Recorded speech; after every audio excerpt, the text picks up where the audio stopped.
ये कहानी एक सच्ची कहानी पर आधारित है। गोपनीय रखने के लिए नाम और जगह बदल दिए गए हैं। श्री अतुल वर्मा जी जो लखनऊ चारबाग नामक शहर में एक मेडिकल स्टोर चलाते थे, उन्होंने अपने जीवन का एक पृष्ठ खोलकर बताया जो हम सबकी आंखें खोलकर रख देगा और शायद उस पाप से भी जिसमें वह भागीदार बने उससे भी बचा जा सकता है। मेडिकल स्टोर अपनी जगह के कारण काफ़ी पुराना और अच्छी हालत में था, लेकिन जैसे कि कहा जाता है कि दौलत इंसान के दिमाग को खराब कर देती है, और यही बात श्री अतुल वर्मा जी के साथ भी घटित हुई। अतुल जी बताते हैं कि मेरा मेडिकल स्टोर बहुत अच्छी तरह चलता था और मेरी आर्थिक स्थिति भी बहुत अच्छी थी। अपनी कमाई से मैंने ज़मीन और कुछ प्लाट खरीदे और अपने मेडिकल स्टोर के साथ एक क्लिनिकल लेबोरेटरी भी खोल ली। लेकिन मैं यहाँ झूठ नहीं बोलूँगा, मैं एक बहुत ही लालची किस्म का इंसान था, क्योंकि मेडिकल लाइन में दोगुनी नहीं बल्कि कई गुना ज़्यादा कमाई होती है। शायद ज़्यादातर लोग इस बारे में नहीं जानते होंगे कि मेडिकल प्रोफेशन में 10 रुपये में आने वाली दवा 40 से 50 रुपये में बिक जाती है। लेकिन अगर कोई मुझसे कभी 2 रुपये भी कम करने को कहता तो मैं ग्राहक को मना कर देता था। खैर, मैं हर किसी के बारे में बात नहीं कर रहा हूँ, सिर्फ अपनी बात कर रहा हूँ। गर्मी के दिनों में एक बूढ़ा आदमी मेरे मेडिकल स्टोर पर आया। उसने मुझे डॉक्टर की लिखी हुई पर्ची दी। मैंने डॉक्टर की पर्ची पढ़ी और उसमें जो दवा लिखी थी उस दवा को निकालकर उस बूढ़े आदमी को देने लगा। उस दवा का बिल 560 रुपये बन गया, लेकिन बूढ़े आदमी ने अपनी सारी जेब खाली कर दी, लेकिन उसके पास कुल 180 रुपये निकले।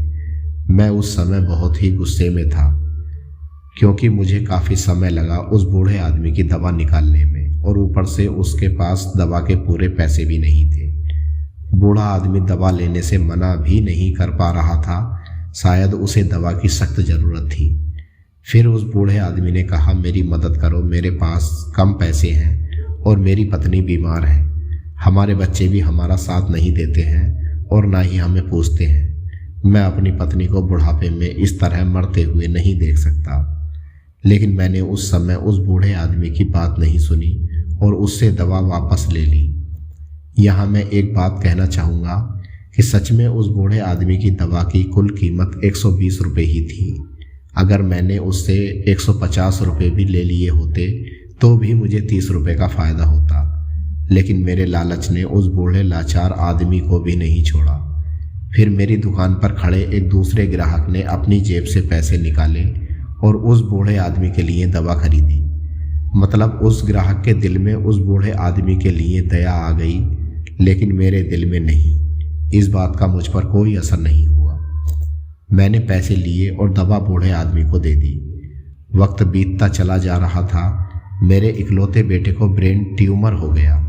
पहले तो हमें पता ही नहीं चला, लेकिन जब पता चला तब तक मेरा बेटा मौत की कगार पर खड़ा था। पैसा पानी की तरह बहता रहा और मेरे बेटे की हालत खराब होती चली गई। प्लाट बिक गए, ज़मीन बिक गई और आखिरकार मेडिकल स्टोर भी बिक गया।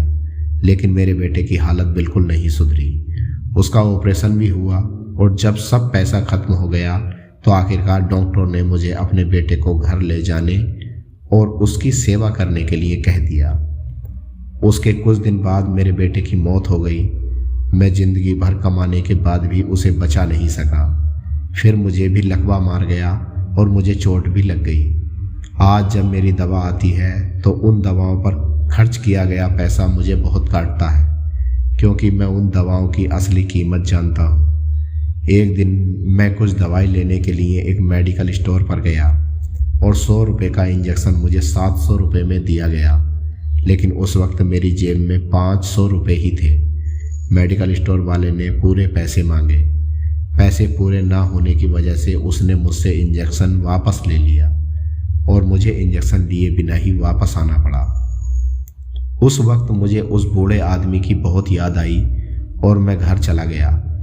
मैं लोगों से कहना चाहता हूँ कि ठीक है, हम सभी कमाने के लिए ही बैठे हैं, क्योंकि हर किसी के पास एक पेट है, लेकिन ईमानदारी से कमाएं, सही तरीके से कमाएं, गरीबों और लाचारों की मदद करें। लाचार और गरीबों को लूट कर कमाई करना अच्छी बात नहीं, क्योंकि नरक और स्वर्ग इसी धरती पर ही है, कहीं और नहीं। और आज मैं नरक भुगत रहा हूँ। पैसा हमेशा मदद नहीं करता, हमेशा ईश्वर से डरो। उसका नियम अटल है, क्योंकि कई बार एक छोटा सा लालच भी हमें बहुत बड़े दुख में धकेल सकता है।